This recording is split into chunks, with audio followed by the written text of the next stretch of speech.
ਬਿਸਮਿਲ੍ਲਾਹਿਰਰਹਿਮਾਨਿਰਰਹੀਮ। ਨਾਜ਼ਰੀਨ अस्सलाम वालेकुम। ਤੁਸੀਂ ਦੇਖਦੇ ਪਏ ਹੋ ਨਿਊਜ਼ ਟਾਈਮ ਤੇ ਨਿਊਜ਼ ਟਾਈਮ ਦੀ ਸਭ ਤੋਂ ਵੱਡੀ ਖਬਰ, ਪੰਜਾਬ ਦੇ ਵਿੱਚ ਬਾਰਿਸ਼ਾਂ ਨੇ ਤਬਾਹੀ ਮਚਾ ਦਿੱਤੀ। ਦਰਜਨੋਂ ਅਫਰਾਦ ਜਿਹੜੇ ਨੇ ਆਪਣੀ ਜਾਨ ਤੋਂ ਹੱਥ ਧੋ ਬੈਠੇ, ਗੱਡੀਆਂ ਬਹਿ ਗਈਆਂ ਨੇ, ਸੈਂਕੜੋ ਅਫਰਾਦ ਜਿਹੜੇ ਨੇ ਜ਼ਖਮੀ ਨੇ, ਖਤਰੇ ਦੇ ਅਲਾਰਮ ਵੱਜਣੇ ਸ਼ੁਰੂ ਹੋ ਗਏ ਨੇ, ਕਲਾਊਡ ਬਰਸਟ ਹੋਇਆ ਵੇ, ਨਦੀ ਨਾਲਿਆਂ ਦੇ ਵਿੱਚ ਤੁਗਿਆਨੀ ਹੈ, ਕਈ ਸ਼ਹਿਰਾਂ ਦੇ ਵਿੱਚ ਐਮਰਜੈਂਸੀ ਨਾਫਜ਼ ਕਰਤੀ ਗਈ ਹੈ, ਇਨਖਲਾ ਦਾ ਹੁਕਮ ਵੀ ਕੀ ਦਿੱਤਾ ਗਿਆ ਹੈ ਤੇ ਫਲਾਈਟ ਆਪਰੇਸ਼ਨ ਵੀ ਮੁਤਾਸਰ ਹੋ ਗਿਆ ਹੈ।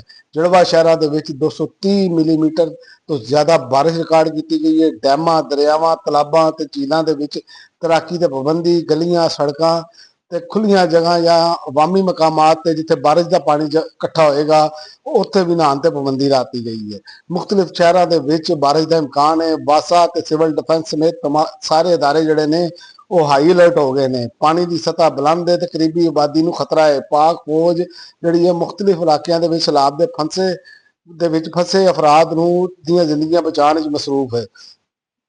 ਰਾਵਲਪਿੰਡੀ ਤੇ ਇਸਲਾਮਾਬਾਦ ਦੇ ਵਿੱਚ ਹੋਣ ਵਾਲੀ ਮੂਸਲਾਧਾਰ ਬਾਰਿਸ਼ ਨੇ ਨਾਲਾ ਲਈ ਦੀ ਸਤ੍ਹਾ ਜਿਹੜੀ ਹੈ ਉਹ ਬੁਲੰਦ ਕਰ ਦਿੱਤੀ, ਜਿਹਦੇ ਬਾਅਦ ਖਤਰੇ ਦੇ ਅਲਾਰਮ ਵਜਾਏ ਗਏ। ਕਰੀਬੀ ਆਬਾਦੀ ਨੂੰ ਜਿਹੜਾ ਵੇ ਉਹ ਮੁੰਤਕਲ ਕਰਨ ਦੀ ਹਦਾਇਤ ਕੀਤੀ ਗਈ ਹੈ। ਜੁੜਵਾ ਸ਼ਹਿਰਾਂ ਦੇ ਵਿੱਚ 230 ਮਿਲੀਮੀਟਰ ਬਾਰਿਸ਼ ਰਿਕਾਰਡ ਕੀਤੀ ਜਾ ਚੁੱਕੀ ਹੈ। ਔਰ ਇਸ ਤੋਂ ਇਲਾਵਾ ਚੀਫ ਜਸਟਿਸ ਨੇ ਕਿਹਾ ਹੈ ਕਿ ਇਨਸਾਫ ਕਿਸੇ ਇੱਕੋ ਅਦਾਰੇ ਦਾ ਕੰਮ ਨਹੀਂ, ਸਾਰੀ ਇਨਸਾਨੀਅਤ ਦੀ ਜ਼ਿੰਮੇਦਾਰੀ ਹੈ।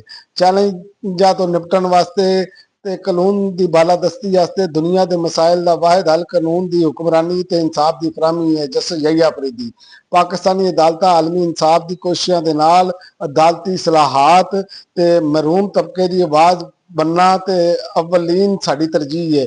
ਆਲਮੀ ਯੌਮ ਇਨਸਾਫ ਤੇ ਪੈਗਾਮ ਦਿੱਤਾ ਗਿਆ ਹੈ।